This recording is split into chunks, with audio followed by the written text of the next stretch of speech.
We see people every day. We look at their clothes, their faces, their actions, and so often, we make quick judgments without ever knowing the truth. This is a story about a boy who learned why we should never judge too fast. It was the first day of school after the long summer holiday. The classroom was buzzing with energy. Everyone was excited, talking loudly, sharing stories about their vacations. Laughter filled the air as old friends reconnected and new friendships began to form. Then, the classroom door creaked open. A boy walked in. His name was Ken.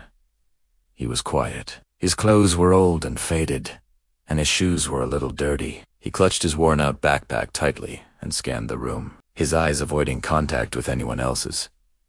The other students stopped their conversations and looked at him. Whispers started to ripple through the classroom. He looks strange. He must be poor. He's probably not very smart. They judged him instantly, without knowing anything about him. During the first class, the teacher asked questions, but Ken didn't answer. He just kept looking down at his desk, as if trying to disappear. Then, he accidentally dropped his pencil. It clattered loudly on the floor, breaking the silence. A few students giggled. Even the class leader, Tom, who was usually kind, whispered to his friend, "What a loser." Ken heard it. He felt his heart twist, a sharp sting of embarrassment and sadness. But he stayed silent. He quickly picked up his pencil and pretended he hadn't heard a thing. The rest of the day continued in the same way. Ken was an island, surrounded by a sea of whispers and curious stares. When school finally finished, Tom packed his bag and started his walk home. As he turned a corner, he saw Ken walking just ahead of him, in the same direction. Curiosity got the better of him. Tom decided to follow, keeping a safe distance. He hid behind a large tree and watched as Ken approached a small, run-down house. The paint on the walls was peeling, and there was no light on inside. Tom thought to himself, "So I was right. He's poor." He felt a strange mix of pity and justification. He turned to leave, but then he heard a faint coughing sound coming from the house. Tom paused. He cautiously crept closer and peered through a grimy window. Inside, the house was sparse and dark. Ken was in a tiny kitchen, carefully stirring a pot of soup on the stove. In the corner of the adjoining room, an old woman lay in a simple bed, coughing weakly into a handkerchief. Ken finished with the soup, poured it into a bowl, and carried it over to the bed. He sat down beside the woman, who Tom guessed was his grandmother. Ken held her frail hand and said softly, his voice full of warmth and care, "Don't worry, Grandma. I'll take care of everything. I'll study hard. I promise. I'll make you proud." Tom stood frozen outside the window. In that single moment, everything he thought he knew about Ken shattered. The quiet, strange boy from class was gone. In his place was someone else entirely. Ken wasn't strange. He wasn't stupid. He wasn't a loser. He was responsible. He was brave.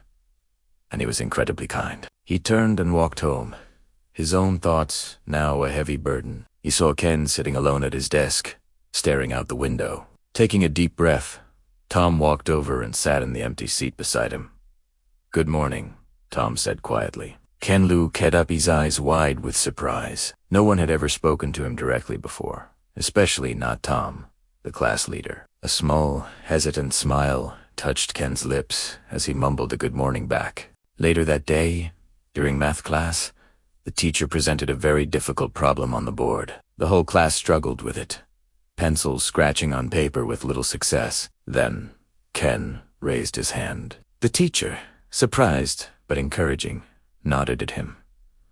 Ken walked to the board. Step by step, with quiet confidence, he solved the complex equation perfectly. The entire class stared in amazement. The teacher beamed with pride. "Excellent work, Ken. That was brilliant." Tom's heart sank with guilt. He thought, we judged him so wrong. The boy they had all dismissed was not only kind and responsible, but also incredibly intelligent. During lunchtime, the cafeteria was noisy, as usual. Tom saw Ken sitting alone in a corner. He walked over with his lunch tray. "Hey, can I sit here?" Aske. Ken nodded, looking surprised again. Tom sat down and, after a moment of silence, asked the question that had been on his mind. "Why don't you talk much in class?" Ken smiled shyly. A genuine smile this time. "I take care of my grandmother," he explained softly. "She's been very sick for a long time. So, after school, I cook, I clean, I do the laundry, and then I study late at night. I get tired sometimes, but I want to give her a better life. That's what keeps me going." Tom felt a profound mix of sadness for Ken's situation and immense admiration for his strength. He looked at Ken, who was so much more than the old clothes he wore. "You're amazing," Tom said, his voice filled with sincerity. Ken just shook his head. "No. I just do what I have to do." Tom realized how blind he and everyone else had been. They had only seen the surface. The quiet boy with worn-out shoes. They never bothered to look deeper, to see the dedicated grandson, the brilliant student, the hard-working young man underneath. From that day on, things began to change. Tom and Ken became close friends. Tom would often help Ken catch up on any notes he missed and would share his lunch. Seeing their friendship, the other students slowly started to change their minds too. The whispers stopped. The stares turned into smiles. Ken started to smile more. He began to answer questions in class, his confidence growing each day. He even started to make more friends, joining in on conversations and games during break time. He was no longer an island, but a welcome part of the class. A few months later, at the end of term school assembly, an award was announced for the student with the best improvement. The principal called out, and the winner is ... Ken. The entire hall erupted in applause. Ken walked onto the stage, his face glowing with pride and a little bit of disbelief. He looked out at his classmates, who were all cheering for him. But Tom clapped the loudest of all, his heart swelling with pride for his friend. This story reminds us that what we see on the outside is almost never the full picture. Everyone is fighting a battle we know nothing about.